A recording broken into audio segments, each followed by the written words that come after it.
everyone, welcome back to LocalEyes 5 in 5. Our guest today is a localization manager, a quality manager, a localization consultant, all in one. Please welcome Monica Citi. Benvenuta Monica, come stai?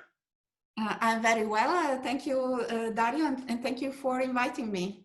Oh, it's my pleasure. So Monica, just to give you a bit of a background, Monica is currently working as Globalization Project Manager at Nike.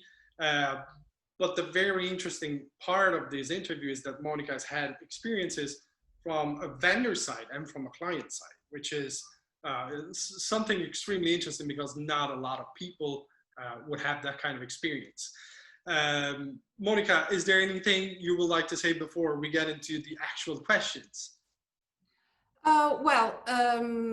I normally describe myself as an all-round localization professional because I've worked in so many different areas of localization that I have probably a complete overview of this industry, which is something that is actually very unknown to people who are not working in it. So Monica, the rules are the same. You get 5 questions, you have 5 minutes. We have to try and stay within the 5 minutes, and I get to keep the time, and you don't know about it. Let's try it. So if you're ready, we might get started with question number 1. Okay. So question number 1, again, is all about how you would describe our industry, how you would describe localization to someone that has never worked in our industry. So your 5 minutes start now. Are you ready? Yes. Let's go.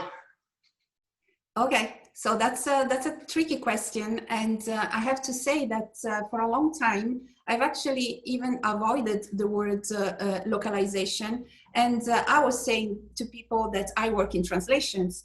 Then automatically the next question would be, how many languages do you speak?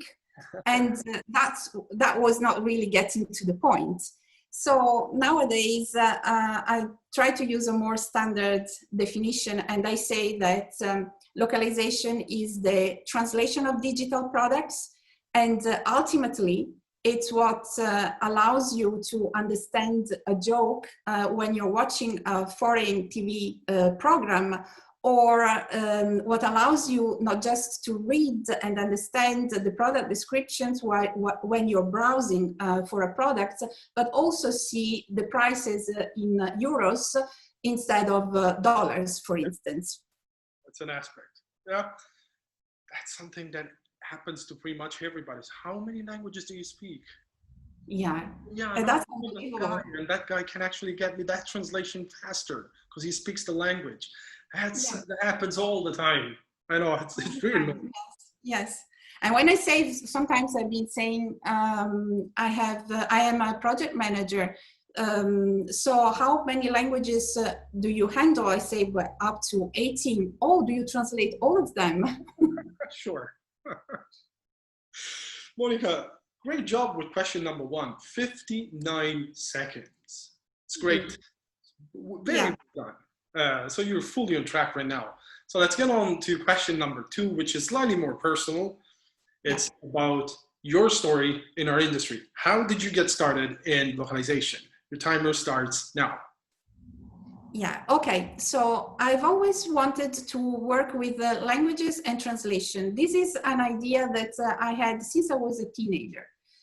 So when the time came to choose the course of study at university, I decided to move 500 kilometers from my hometown to go study in one of the few universities that were offering a course in translation at the time. But it was only after I finished university that I actually became familiar with the word localization. So I started hearing about this localization, and then there were these websites in multiple languages, and you could switch from one language to another. And then CAT tools, what are CAT tools? How do they look like? How do you use them? What are the processes behind this localization? So I was really very curious. And I started looking for a job in a localization company until I landed my first job, which was a job as translator, localizer. And well, apparently I really liked it because I never left the industry. Okay, that's actually, you know, that came up in other interviews as well. The fact that you come out of the university, if you studied translation and interpreting, you come out of the university and everything is absolutely different. It's nothing like you studied. So you feel like, oh, what have I done for the last 5 years? I see that as a problem in our industry. We get to discover stuff too late. Yeah. But we still, you know, we still manage to get on with it. So it works anyway. There is a lot more education, let's say, around localization nowadays. I mean, when I was in England, for instance, there was at the university a course in translation, but the students had the CAT tools available in the university computers, which I've never seen in my own university. Yeah, yeah. Good job again. With your timing, you have quite a lot of time. You've only went for 2 minutes and 17 seconds so far. So you get, you know, 3 questions more. enough time for the next 3 questions. So question number 3 is about e-commerce. E-commerce is exploding. The recent events obviously accelerated the whole process, but pretty much every global company now has an online store. Yet there are some that think that not translating or leaving content in English will lead to the same numbers, will lead to the same sales, and will reach pretty much the same audience. What do you think, and what would be your advice to companies that are not selling online yet? Timer starts now. Well, to these companies, I would ask, first of all, what are you waiting for? I mean, even, you know, with the recent health crisis, there has been an acceleration to selling online, and people can do it, can buy comfortably from their sofa 24 hours a day, 7 days a week. So selling online is almost a must nowadays. Even then, you know, if you decide to start selling online, you need to have a strategy. And first of all, you need to be gradual and identify those markets where there is an audience and prospective buyers for those, for your products. You need to think how to be relevant for that audience. How do you speak to them? How do you make them interested? And that's where localization can help. And another thing that I find important to be consistent, because nowadays buyers expect to have the same experience whether they are browsing from their mobile, from the tablet, or from the laptop. So you need to be able to offer the same kind of experience across platforms. Yeah, loud and clear for everybody out there. If you use localization and you have the right localization strategies for your products and for your line stores, they will bloom. Otherwise, they might suffer in the long run. You have 1 minute and 20 seconds for your last 2 questions. It's doable. Okay. It's possible. Yes. You're very well on track. Question number 4, sports and localization. Sports are almost global by definition, and you would immediately think of football, but there are different sports that are just as global as football. Basketball with the NBA has a global reach that is insane. Martial arts over the last 10 years have grown to some crazy numbers. Some people might think that, for example, football teams might use strategies to try and appeal to local fan base, to their local fan base, and hope to sell tickets for the stadium or more merchandise. But it's actually, it looks like it's actually the opposite. Big teams are using localization strategies to get more popular all across the globe. What is the challenge from this point of view? What's the challenge when trying to kind of mix the interest of the local fan base and the global strategy that a team would have in mind. The timer starts now. So what I'm seeing right now is that there is a shift from a global template that is adapted locally to like content that is created at the local level around an event or a popular sport, and then it's exported internationally. So the first thing is when the content is created locally is often created in a language that is not English. And then it's adapted for other markets, and that process of adaptation is needs to be supported by creative translation, transcreation, and now more and more by copywriting to make sure that we are striking the right note with the local fans. Monica, you got 27 seconds for probably the biggest question of the 5. So it's really a top job if we go over the 5 minutes. I wouldn't worry about it because question number 5 is pretty important. Yeah. Monica, you're part of a global movement that is becoming even more and more and more global, which is women in localization.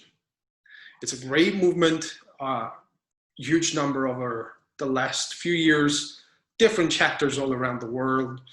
Can you tell us a bit more about women in localization and why you decided to join? Your 27 seconds start now. So Women in Localization is a community where members give and share in a very selfless manner. So it's a great opportunity to learn and to feel that you are part of a tribe. You know, localization is a niche, and that's where I find my tribe. Women in Localization also gave me the opportunity to see that out there are so many talented women working in localization, but unfortunately we are underrepresented in higher positions, not to mention executive boards. So yeah, there is still a gender gap there, and bridging that gender gap is what we're working on. That's definitely something to support. One thing I would like to add is that this kind of movement and a movement like Women in Localization is not meant for women only. The support should also come from men. Yeah. The more, the better. So yes. for us men out there, let's not try to refrain to, you know, either read, share, or participate to events. Keep updated on social media, on LinkedIn, on the activities of Women in Localization. It's not a women-only issue. It's something that we can all solve together, and we should definitely take action together. It's certainly a community open to everyone, and we're starting to see more and more men participating and getting an interest. And we are receiving a lot of support. And as a member of the sponsorship program, I can really confirm that this year we are doing like quite an amazing job. That's great. That's great to hear. That's absolutely great to hear. Full support to Women in Localization, full support to this movement. It's something that must be done. There's no other way around. Definitely not. Monica, we went over the 5 minutes, but that's absolutely fine. The last question was way too important. Yeah, how much over? I think I stopped around 5 minutes 36 there, so 36 seconds. But then I interrupted you here and there. We made a lot of comments. It's also your fault. It's absolutely my fault. It's absolutely all my fault. Monica, it's been a pleasure talking to you. Thanks a lot. Very interesting topics. I wish you liked it and you had a good time with us today.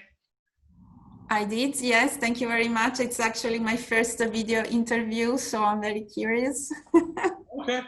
No, I liked it. Guys, stay tuned for the next speaker next week. We'll be announcing it very soon. Thanks, Monica. Goodbye. Thank you, Dario. Bye-bye.